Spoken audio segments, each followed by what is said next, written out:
I was in that kitchen, put that on my tip. Mama, this is fact, not fiction. That was trying to build a case. I was headed for conviction to the greatest flow in the world. Put me on television, I put on for my city. Okay, So, I haven't.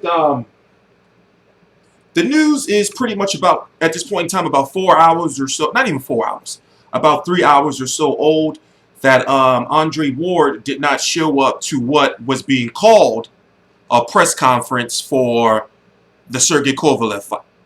Now, let's just point out some facts real quick. It wasn't a press conference, it was more of what is called sometimes a media roundtable discussion, or media roundtable with, the fighters. I did one with Hopkins versus Kovalev here in Philly, and it's not a press conference. Sometimes they don't even do a face-off. It's just more like, media's there, and it's the fighters there. You'll have one fighter over in one area talking, and you'll have to the media, you'll have another fighter, over there talking, and they, just like, move around. According to Kathy Duva on the interview on Seconds Out with Radio Raheem, she was saying that I'm gonna put the interview, in fact, in the description box. She was saying that Andre Ward knew about the press conference last week, but then also told them that he wasn't going to be coming to the press event. We're not going to call it a press conference, the press event this week. And the reason why is said that, he just had a fight 2 days ago, and you can understand that. You can understand that. But there's some points I'm trying to make. And, let me just get the facts out of the way first. From my understanding, from what I interpreted from the interview, is that they reached out to Andre Ward again, or something happened, maybe on Sunday or, yesterday. Right now, it's what is it? It's Tuesday, August the 9th, 7:44 p.m. Eastern Standard Time. And basically, he told them again that he wasn't coming. So then I started doing some more research. Listened to the interviews from, everybody from Kovalev, from Duva, and John David Jackson. And I started wondering, like, oh, wait a minute. Ain't no Rock Nation people there. Ain't no Rock Nation people there. So the way I interpret it is, the way it looks to me is that main events, promotions, Kathy Duva and everything, they wanted to have something, to promote the fight right after, immediately after Ward versus Brand, especially after they confronted each other, or confirmed the fight and shook hands on HBO with Max Kellerman. From my understanding, they wanted to have something to be like, okay, listen, the fight is signed and sealed, it's official. Now let's get right on the hype train. And since Andre Ward didn't take no beating or nothing from no Alexander Brand, then we'll try to put on a press conference or some type of media event a couple days later while everybody's still hot, about the fact that the fight is official. I can get where they're going from that, but you can tell that there's a deeper situation there. For example, they don't have a venue. They're trying to get in the T-Mobile Arena, the new T-Mobile Arena, but they're having some problems with the T-Mobile Arena. For some reason, it's looking like to me that whoever runs the T-Mobile Arena, I believe it's AEG or whoever, doesn't want to fight. Don't want to fight. And I have to look at it from all sides. To me, what I've learned about media over the last couple of years, and what I learned about promoters over the last several years is there are egos involved. Rock Nation is a new promotional company. They have a reputation among a lot of media members as being, as the words Radio Raheem used during the interview, novice. For example, press releases, just certain things, promotional wise, that does or does not happen with fights. And you can understand that they're new in the business. But one thing I like about Rock Nation is they have been very aggressive and throwing money at everybody. So they're trying, and I believe that they're good for the sport. But it's like, even though you got all that bread, they're kind of being like hazed, in a way. But when it comes to Andre Ward versus Sergey Kovalev, no matter what you think, because at the end of the day, It's all about money. And Sergey Kovalev with those 3 belts, also that Russian fan base, which will likely come over here to support him, most likely if it's in Vegas, he brings in more money than Andre Ward. Andre Ward can't sell tickets in Oakland. And it's not no disrespect. It's just, the inactivity, the marketing he was having. He didn't blossom like he should. And he's not a guy, especially when you got the alias Son of God. He's not the guy that's going to be going out there with these ratchet press conferences, and, cursing and, getting in a fisticuffs. But at the same time, he is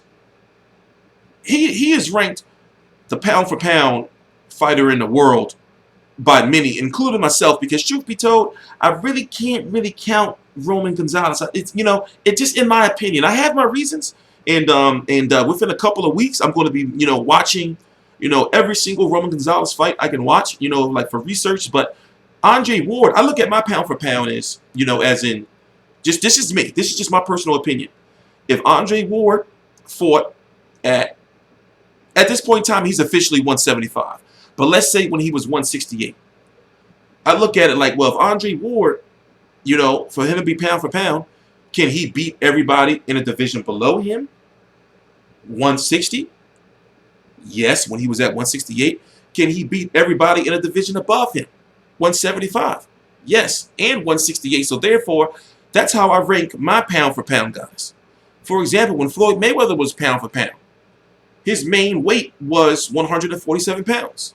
Could Floyd Mayweather beat all the guys, in your opinion, at 140 pounds? Could he beat all the guys, in your opinion, at 154 pounds? Maybe Aries Lady Law would give him some problems, but he can beat him, right? It's Floyd Mayweather. So, when you're the pound-for-pound fighter of the world, considered, to be the pound-for-pound fighter of the world, you got to bring in money. You got to bring in money.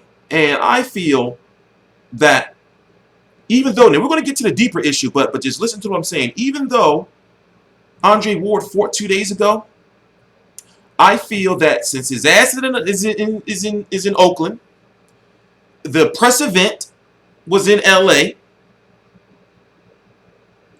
all he had to do was get on a Rock Nation chopper or a jet, throw on one of his Jordan sweatsuits, go to the press conference or press event, chill for an hour, answer some questions, do one of them little face-offs, and then hop back on that chopper or that jet, go home, be back on his couch.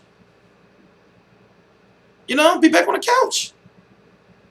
So, to me, for a guy who has trouble selling tickets in his hometown, for a guy whose last fight was scored lower ratings than his previous fight on HBO, for whatever reasons, it's just still, you got to look at the numbers. I don't care what reasons, you got to look at the numbers. For a event that doesn't have a venue, you need to be hyping the shit out of this fight. So therefore, T-Mobile can be like, oh wow, the buzz for this fight is really, really big. Oh shit, let's talk to them. Let's see if we can get that fight. Andre Ward did that face off of him and Kovalev, it would have spread all through, Instagram, on Twitter, it would have created so much buzz. But if the fight is happening, if it's supposed to be happening, then Andre Ward needs to sell tickets, especially if you're going to be demanding this money and all kind of stuff like that, because he is the B-side. Now, here's what I feel the deeper issue may be.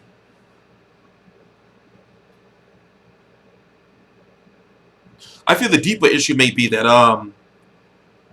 Rock Nation money is long. Rock Nation money is long. That's Jay-Z. They got Jay-Z money. They got, Rock Nation money is long. Main events, not so much. Main events is the veteran promoter. The veteran promoter. Rock Nation, not even 2 years old. But with Rock Nation promoting the event, if they were to be, the primary promoter of the event, which they can't because they're not A-side, they may have the A-side money, but technically they're not A-side. With Rock Nation promoting the event, we would have seen a full-fledged press conference that they would have probably found a way to get it on BET, you know, or some shit like that for a fight like this. You know, they would have put some real money behind marketing this fight. In a way, if you know, and I'm looking at the other side of things, I'm looking at it on Andre Ward's side. In a way, if I was Andre Ward, I would feel kind of disrespected. You know, like, well, damn, I got this hotel suite. You know, we couldn't get like a conference room. You know, I mean, not a conference room or a, you know, we couldn't get a, you know, one of the smaller arenas in LA, you know, or one of the smaller venues to host, you know, like for a big ass, this will be a big ass fight. Fans want to see it. And I think that, truth be told, I think that may be one of the issues. You know, I think that, you know, if Rock Nation, you know, was the primary promoter of this fight, that they would be able to talk to T-Mobile Arena. I mean, this is Jay-Z, you know, they would be able to talk to T-Mobile Arena. And you know what Rock Nation been doing, you know, they'll fuck around and have Drake, you know, or some shit, you know, performing on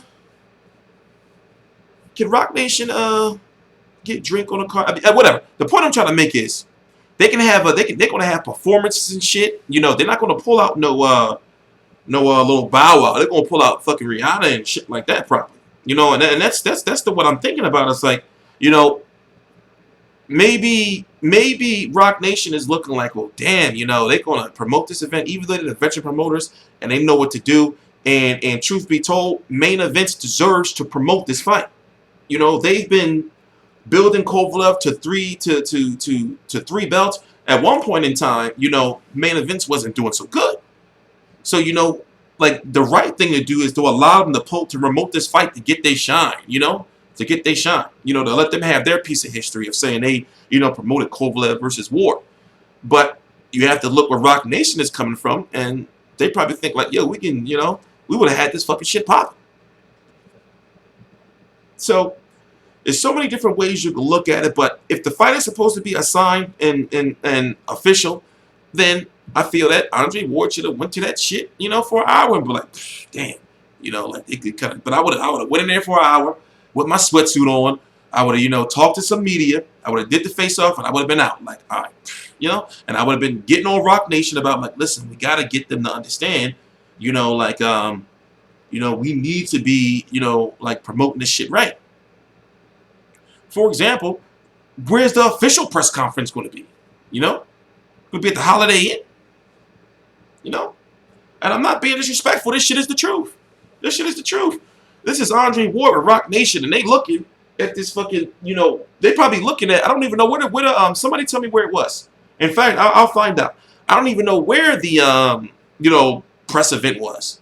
You know, it looked like they was just some, you know, hotel or something somewhere in you know, the same room that they do at the complimentary breakfast where they break up the tables and shit, put them on the side, you know. So I'm thinking like, you know, maybe the Rock Nation executives looking like, God, we're not going in there. They probably sent somebody earlier to scout it out. That was like, yo, they trying to have this shit in this, you know. But you know, it's so many different ways you can look at it. There's so many different ways you can look at it. I'm T Street Controversy. This is T Street Controversy Live. I cover every single major fight live. Please subscribe.